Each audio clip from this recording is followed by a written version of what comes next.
Okay, I think this is working. Take 4. Okay, so when it comes to student leadership, I think I'm getting like the hang of it. Like, not that I'm doing a perfect job, but I am doing a perfect job. Not necessarily, but like still, when it comes to teaching or getting ideas done or repeating the necessary steps, talking to right people, all of that jazz, I feel like I'm doing a good job. Like I've gotten like the hang of it, right? The issue, because I've had like a bunch of years doing it, so I think it makes sense at this point to have it. The biggest issue I will say though, for me now, is the more so critical side of student leadership where you have to talk to people and say, okay, you have to correct them or say, okay, this is what you're meant to do, you're not doing this, or please do this, or don't do that. That's more so the hardest part for me, because then I'll change this. When it comes to like kids my age, that's the hardest part. When it comes to like younger kids, I feel like it's easier because there's a way the way I do at least is I say, okay, hey, what are your goals for this wherever the environment is, what do you want to accomplish? The way you're doing this isn't on the track to that goal. You're disturbing, or if they are disturbing, because I say, okay, this also affects other people. Like reason with them, I can break like the ideas into how they were saying. It's very easy, I think.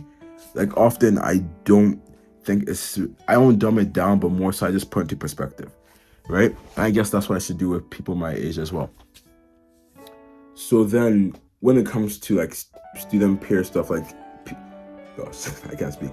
When it comes to student leadership, when it comes with my peers, I feel that's the hardest part is actually having to correct someone or tell them this is not what you're meant to do. And then I'm still trying to navigate that area because while I have the responsibility, right, I don't, yeah, I feel like this is the best version of it. While I have the responsibility, I still don't feel like I have that right to say, okay, do this or do that. I think that's more just an insecurity on my part because with that responsibility also comes that right. I think I just have to like, push through that insecurity and say, okay, you look at it logically, right? The only way for this goal to be accomplished is if this person does this. So that's not a matter of right or privilege or wherever. It's a matter of this person needs to do this, and since you're the leader, you have to make sure they're on the track of doing that. So then that's what I'm trying to do now. So for example, long story short, one of the clubs I'm running, there's been an issue of like a lack of effort on the student leadership side, and then I had like something talk to them in a general way.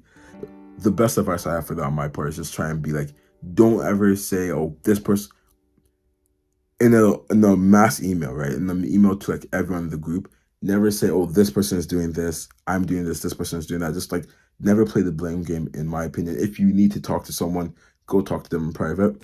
What I did more so was just make it collective because realistically it's a collective issue and everyone needs to improve, right?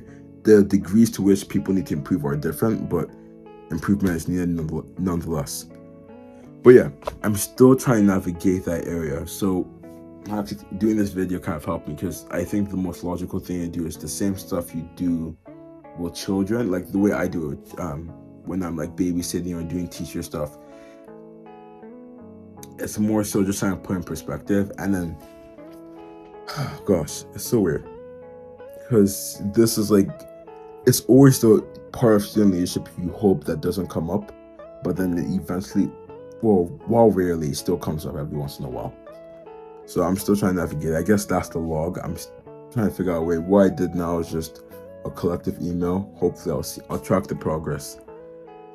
Gosh, this was not a fun episode to do, but one I think that's important. Let's just like track how I do with leadership. Hopefully in the future I have a better way of dealing with it. I think more so my current fear right now is that yeah, in the attempt of correcting someone or trying to like put someone to do what they need to do, I feel like I may actually like go too far or maybe just make them do the complete opposite of what I need them to do, right? And maybe even quit.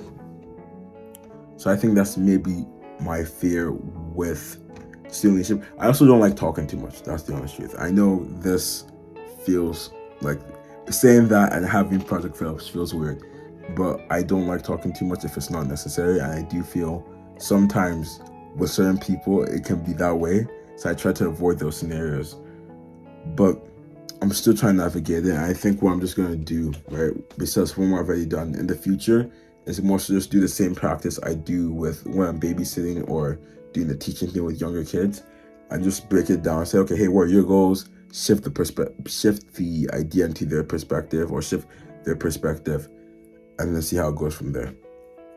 But yeah, funny enough, what I've noticed in my life is that a lot of the stuff you do while babysitting, like a lot of the tendencies kids have, older people have as well, which I find very funny. It's like it's more it's more complex, but they have it nonetheless. And then once you notice those stuff, it's fun to watch, but it's easier to manage. But yeah, that's just my experience with student leadership right now. Um, in terms of culture week, it's going well. The decorations got up. Some fell down, so just putting up, still improving some of them. Tomorrow I have a sophomore retreat I'm leading, so then just work on my speech. That's fun. And then Thursday I and some other people are doing not international prayers in different languages. But yeah, and then Friday's a culture day with a fashion show, dance, and then I'm doing a speech with Allison. You guys saying Allison is like saying Mark, since it has no meaning in this.